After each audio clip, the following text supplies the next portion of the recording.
যে আসিফ মাহমুদ কি ছিল একটা, ও 15 কোটি টাকা নিয়ে গেছে। আর একজন হাসনাত আব্দুল্লাহ, ও নিয়ে গেছে 10 কোটি টাকা। কুমিল্লা জেলা পরিষদের প্রশাসকের পক্ষ থেকে 25 কোটি টাকা নেওয়ার অভিযোগের প্রেক্ষিতে সাবেক উপদেষ্টা আসিফ মাহমুদ, সজীব ভুঁইয়া ও এমপি হাসনাত আব্দুল্লাহ নিজেদের অবস্থান ব্যাখ্যা করেছেন। 30 মে শনিবার রাতে নিজের ভেরিফাইড ফেসবুক পেজে পোস্ট করা একটি ভিডিও বার্তায় আসিফ মাহমুদ বলেন, বিভিন্ন গণমাধ্যমে এমনভাবে বিষয়টি উপস্থাপন করা হয়েছে যেন তিনি ও হাসনাত ব্যক্তিগতভাবে অর্থ গ্রহণ করেছেন। এভাবেই কোটি কোটি মানুষের ঘরে দেশ জুড়ে ফ্রিজ একটাই, ওয়ালটন। তার ভাষায় কোনো উন্নয়ন প্রকল্পের জন্য সরকারি বরাদ্দকে ব্যক্তিগতভাবে টাকা নিয়ে যাওয়ার সঙ্গে তুলনা করা যেমন অযৌক্তিক, তেমনি মানহানিকর। উদাহরণ হিসেবে তিনি বলেন, রাষ্ট্রীয় বাজেট অনুমোদনের অর্থ এই নয় যে সরকার প্রধান ব্যক্তিগতভাবে সেই অর্থ গ্রহণ করেছেন। 25 কোটি টাকা নিয়ে গেছে আসিফ মাহমুদ এবং হাসনাত আব্দুল্লাহ, তার মধ্যে 15 কোটি নিয়ে গেছেন আসিফ মাহমুদ আর 10 কোটি নিয়ে গেছেন হাসনাত আব্দুল্লাহ। তো শিরোনাম দেখে আবার সবাই একটু প্যারা খেতে পারেন যে 9,30,000 কোটি টাকা নিয়ে যাচ্ছেন তারেক রহমান, প্রধানমন্ত্রী তারেক রহমান। তো এটা অনেকটা এরকমই যে আগামীতে আমরা শুনছি যে বাজেট ধরা হবে, মানে প্রস্তাবিত বাজেটটা আসবে 9,30,000 কোটি টাকা। তো এটা তো বরাদ্দ, সরকার বরাদ্দ করছে যে সরকার 1 বছরে এই বাজেট তারা খরচ করবে, এই নির্দিষ্ট কিছু খাতে তারা খরচ করবে। তো সেটা যদি এখন আমি বলি যে 9,30,000 কোটি টাকা নিয়ে যাচ্ছেন তারেক রহমান, মানে এমনভাবে বলা যে তারেক রহমান পকেটে করে নিয়ে যাচ্ছেন। আসিফ মাহমুদ জানান, স্থানীয় সরকার বিভাগ ও সমবায় মন্ত্রণালয়ের বাজেটের একটি অংশ বিশেষ বরাদ্দ হিসেবে বিভিন্ন উন্নয়ন প্রকল্পে দেওয়া হয়। এই বরাদ্দ মন্ত্রী, প্রতিমন্ত্রী, উপদেষ্টা বা সচিবের অনুমোদনের মাধ্যমে আবেদন ও প্রয়োজনের ভিত্তিতে দেওয়া হয়ে থাকে। প্রথমত উনি একেবারেই কাঁচা একটা মিথ্যা কথা বলেছেন, সেটা হচ্ছে রাজস্ব খাত থেকে কারো এলাকায় কোনো ধরনের বরাদ্দ নিয়ে যাওয়ার কারো কোনো সুযোগ নেই। রাজস্ব খাতের নিজস্ব একটা বছরের শুরুতেই জেলা পরিষদ ঠিক করে নেয় সে কোথায় কতটুকু খরচ করবে, এবং কিছুটা হয়তো বাজেট থাকে জেলা পরিষদের যিনি চেয়ারম্যান থাকেন বা প্রশাসক আছেন এখন, তার সে ইচ্ছা মতো সে কোথায় খরচ করবে সেটার জন্য হয়তো কিছুটা থাকে, সেখান থেকে নেওয়ার কোনো সুযোগ নেই। এটা না রাজস্ব খাত না, এটা মূলত এডিপির যে বিশেষ বরাদ্দ থাকে সেই বিশেষ বরাদ্দের কথা উনি বলেছেন। তো উনি এটাকে রাজস্ব খাতের সাথে গুলিয়ে ফেলেছেন।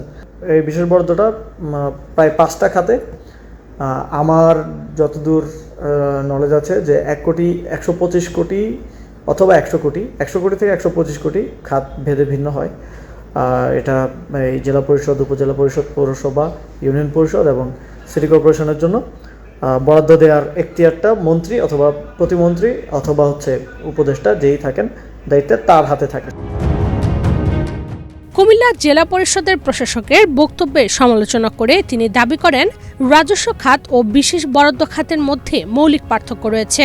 রাজস্ব খাত থেকে কোনো ব্যক্তি বা এলাকার জন্য আলাদা বরাদ্দ নিয়ে যাওয়ার সুযোগ নেই। তিনি আরও বলেন, আলোচিত অর্থের ব্যয়ের সিদ্ধান্ত জেলা পরিষদের সভায় নেওয়া হয়েছে এবং সরকারি ক্রয়বিধি অনুযায়ী ই-টেন্ডারের মাধ্যমে প্রকল্প বাস্তবায়ন করা হয়েছে। ভিডিও বার্তার শেষে তিনি কুমিল্লা জেলা পরিষদের প্রশাসকের বক্তব্যকে মানহানিকর হিসেবে দাবি করেন এবং তার বিরুদ্ধে আইনি পদক্ষেপ নেওয়ার কথাও জানান। কুমিল্লা জেলা পরিষদের প্রশাসক যিনি এই বক্তব্যটা দিয়েছেন তিনি এটা ক্লিয়ার করবেন, এবং তিনি যদি না করেন তাহলে আসলে এটা আমাদেরকে মানহানির জন্য কোনো লিগ্যাল ব্যবস্থার দিকে আসলে যেতে হবে।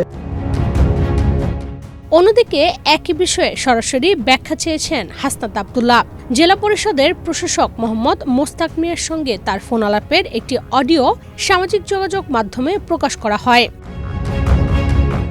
ফোন আলাপে হাসনাত আব্দুল্লাহ জানতে চান তার বিরুদ্ধে টাকা খাওয়ার অভিযোগ করা হয়েছে কিনা। জবাবে মোহাম্মদ মোস্তাক মিয়া বলেন, রাজস্ব খাত সহ সব খাত মিলিয়ে আপনার এলাকায় 10 কোটি টাকা গেছে।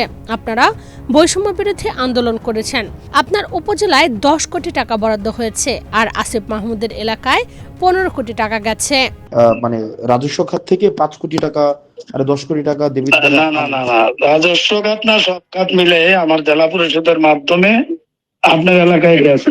আমি যেটা বলতে চাইছি যে আপনারা বৈষম্য বিরোধী আন্দোলন করছেন, হ্যাঁ এখন আপনার উপজেলায় গেছে 10 কোটি, হ্যাঁ প্রায় 10 কোটির কাছাকাছি, আর ওইখানে গেছে 15 কোটি। তা আপনি টাকা খাইছেন সেটা তো আমি বলি নাই। আপনি কি আমি বলছি যে ডেভেলপমেন্ট ওয়ার্কে আপনারা 2 উপজেলায় নিয়ে গেছেন 25 কোটি। তো বৈষম্য বিরোধী আপনি এটা না না ওইটাই বলছি। এটা হয়তো না মিডিয়াতে পুরোটা হয়তো আসে নাই আর কি, সেটা হইতে পারে। আপনার বাট বক্তব্য আমি আপনার বক্তব্য না না 5 বার শুনেছি। আমি মিন করতে চাইছি এটাই। তো এখন পুরা কথা হয়তো আসে নাই, সেটাই আপনি খাইছেন সেটা আমি বলি নাই। আমি বলছি আপনার এলাকায় কাজের জন্যই নিছেন, কাজ ছাড়া তো হবে না, কাজ করছেন সেটাই বলছি। আমার সাংবাদিকরা জিজ্ঞেস